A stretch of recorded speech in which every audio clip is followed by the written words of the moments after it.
Happy Hour, votre émission après le boulot, tous les jours sur France Bleu Pays d'Auvergne. Et dans la Happy Hour, évidemment, 17h09, vous le savez, c'est l'heure de C'est quoi l'histoire ? On s'intéresse au parcours, à l'histoire ou bien encore à tout ce qui peut concerner une entreprise, une association, un personnage de notre belle Auvergne. Et aujourd'hui, Frédéric Guillot, responsable du site de la grotte de Volvic, est en notre compagnie. Bonsoir Frédéric. Bonsoir. Alors avec vous, on va parler un petit peu de cette grotte de Volvic quand même, qui se refait peau neuve et qui propose plein de nouveautés. Mais avant, vous vouliez, quand on en a parlé un petit peu ensemble pour préparer cette émission, vous m'avez parlé de Jean Leguet Chevalier. Et figurez-vous que je suis pour le coup un très mauvais Auvergnat parce que j'aurais dû le connaître, ce monsieur. Son nom me disait quelque chose, mais j'étais pas au point. Et donc, ça tombe bien qu'on soit dans C'est quoi l'histoire, puisque vous allez nous en parler quand même un petit peu de ce personnage. Qui est Jean Leguet Chevalier ? Eh bien alors du coup, Jean Leguet Chevalier, c'est un personnage important et cher aux Volvicois, oui. Puisque Volvic, c'est quand même connu dans le monde entier, cité de la pierre et de l'eau. Et du coup, Jean Leguet Chevalier était à la fois exploitant de la pierre et découvreur de l'eau de Volvic. Donc exploitant de la pierre, ça veut dire qu'il l'a taillé, il l'a cherché. C'était son métier finalement. Alors effectivement, c'était son métier. Il était un important exploitant de carrière de Volvic. Fin 19e, début 20e, il exploitait à lui seul 32 carrières et il avait sous sa coupe une centaine d'ouvriers. Et je vais pouvoir crâner un petit peu parce que j'ai appris un mot grâce à vous. Il était donc stéréotomiste. Exactement. En plus de son travail à la carrière, oui. Il était prof à Volvic, ce qu'on appelle à l'époque l'EDAV, l'école d'architecture de Volvic, qui est maintenant l'IMAPEC, l'Institut des métiers d'art, de la pierre et de la construction. Et effectivement, en plus de son métier de tailleur de pierre, il était stéréotomiste. Il donnait des cours de stéréotomie. Et la stéréotomie, c'est la science de la coupe et de la taille des pierres. D'accord, il partageait sa passion, il transmettait son savoir aussi en parallèle finalement de son métier de tailleur de pierre alors. Exactement. Et donc c'est lui qui est à l'origine de la découverte finalement de notre source. Eh bien oui, parce que alors c'est fou de penser ça en 2022, mais au début du XXe siècle, Volvic manquait d'eau. Et donc pour tailler les pierres de Volvic, pour utiliser les machines, il fallait les faire refroidir, et du coup il fallait de l'eau. Et il était très autodidacte, Jean Leguet Chevalier, et du coup il s'est renseigné un peu sur la topographie du sol de Volvic, et avec ses deniers personnels, il a commencé à chercher de l'eau et du coup il a fait un puits, un forage, et finalement après plusieurs dizaines de mètres, il a découvert une eau limpide, et finalement un siècle plus tard, nous ne sommes plus connus à Volvic pour la pierre, mais essentiellement pour l'eau. Évidemment, qui a fait le tour du monde jusqu'au Japon, à l'autre bout de la planète.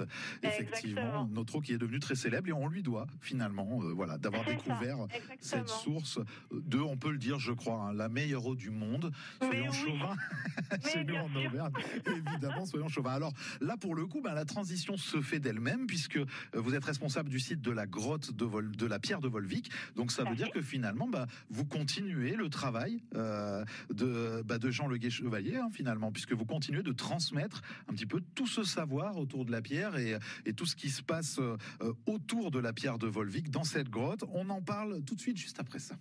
D'accord. On rejoint notre ami Frédéric Guillot, toujours du côté de la grotte de la pierre de Volvic. Alors Frédéric, justement, on a parlé de l'histoire de Jean Leguet Chevalier, qui était donc ancien tailleur de pierre, stéréotomiste, donc qui partageait son savoir aussi, et qui a surtout découvert la source de Volvic. Alors il a mis en lumière un petit peu cette ville, et puis tout ce qui la compose, donc la pierre, la source.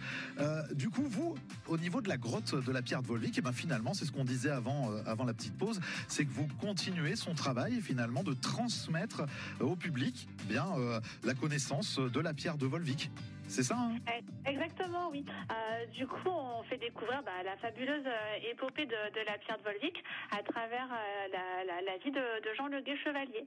Ouais. Donc la visite dure environ à peu près 1 heure et quart, et vous êtes transporté à l'époque de Jean Le Guay, et même un peu plus loin, puisque la grotte a été creusée par les moines pour la construction de la cathédrale de Clermont-Ferrand. Oui, parce qu'elle date quand même, cette grotte, elle n'est pas toute neuve. Non, elle n'est pas toute neuve, elle a commencé elle à a son être histoire. Voilà, c'est ça. Elle a commencé à être creusée pour la construction de la cathédrale au XIIe, XIIIe siècle. Oui, ah oui, quand même, oui. Voilà, un petit peu vieille. Donc elle était là pendant le Moyen-Âge, déjà. C'est ça, exactement. Et alors aujourd'hui, effectivement, quelques petites années plus tard, vous lui avez refait un petit coup de jeune. Et alors qu'est-ce que, effectivement, alors vous venez nous expliquer grosso modo comment ça se passe, mais une fois qu'on passe dans cette grotte, quels vont être les temps forts de cette visite finalement ? Eh bien, du coup, il y a 5 temps forts. La première étape est à l'extérieur, c'est la reconstitution d'un chantier de carrier. Ensuite, vous êtes au cœur de la coulée de lave, où il fait environ 10 degrés. Donc, il faut bien prévoir une petite laine. Et là, vous allez découvrir justement les deux richesses de Volvic, à savoir l'eau et la pierre. Bien sûr. Vous découvrirez ensuite comment les gens ont fait pour enlever la pierre dans la grotte pour faire notamment la cathédrale de Clermont-Ferrand. Et oui. Comment ils vivaient à l'époque, au temps de Jean Le Guay Chevalier. Oui. Et enfin, en dernière étape, vous allez découvrir que la pierre se travaille encore aujourd'hui, en 2022. Et vous découvrez ça grâce aux témoignages et aux œuvres des artisans locaux. Parce que comment on la travaille actuellement, cette pierre ? C'est-à-dire qu'on a gardé un peu la tradition de l'époque, ou alors on a modernisé un petit peu tout ça ? Alors, on a modernisé tout ça dans le sens où maintenant c'est des carrières à ciel ouvert, mais après tout ne peut pas remplacer la main de l'homme, et du coup donc là tout de suite la pierre elle va être essentiellement utilisée pour tout ce qui est restauration des monuments historiques. On va l'utiliser encore pas mal dans le funéraire. Après pour la lave émaillée, comme la lave émaillée elle résiste aux intempéries, aux chocs thermiques, on va l'utiliser pour faire les tables d'orientation qui vont être utilisées dans le monde entier. Ça va être après pour faire les crédences ou les plans de travail dans les cuisines, les salles de bain ou les laboratoires, puisqu'elles résistent aux produits toxiques et chimiques. Et après, pour le côté artistique et décoratif. C'est vrai, c'est la super pierre, c'est-à-dire qu'elle est capable de tout faire et de résister quasi à tout, finalement, et surtout au temps. Et c'est ça qui est important, c'est qu'elle dure dans le temps et elle s'abîme jamais réellement, en fait. Quand on regarde encore nos monuments, la cathédrale ou bien le plateau de Gergovie, on remarque qu'effectivement, elle bouge pas et elle permet de conserver nos monuments justement le plus longtemps possible dans leur état quasi d'origine. Bon, après, il y a eu quelques modernités parce qu'on est obligé d'avancer avec le temps, mais la pierre, elle, ne bouge pas, elle est là et elle est justement le meilleur héritage finalement de toute cette histoire. Alors pour aller à la grotte de la pierre de Volvic et vous rendre visite, comment ça se passe ? Eh bien, ça se passe plutôt bien. Vous venez nous voir à Volvic, donc on est de route du Pont-Jany. Là, en cette saison, on est ouvert 7 jours sur 7. Vous avez des visites donc toutes les 20 minutes. La première est à 11h, la dernière à 16h40. Et prévoyez bien une petite laine, puisqu'il fait 10 degrés dans la grotte. D'accord, petite laine. Et alors, si nos auditeurs et nos auditrices ont envie de prendre quelques informations avant de venir vous voir, eh bien, il faut aller sur Internet. Exactement. www.grotte-pierre-volvic.fr. On est bon ? On est bon. Super, parfait. Merci beaucoup, Frédéric. Merci beaucoup. À très bientôt sur France Bleu. Bonne fin de journée à vous. Merci, à bientôt. Au revoir. Au revoir.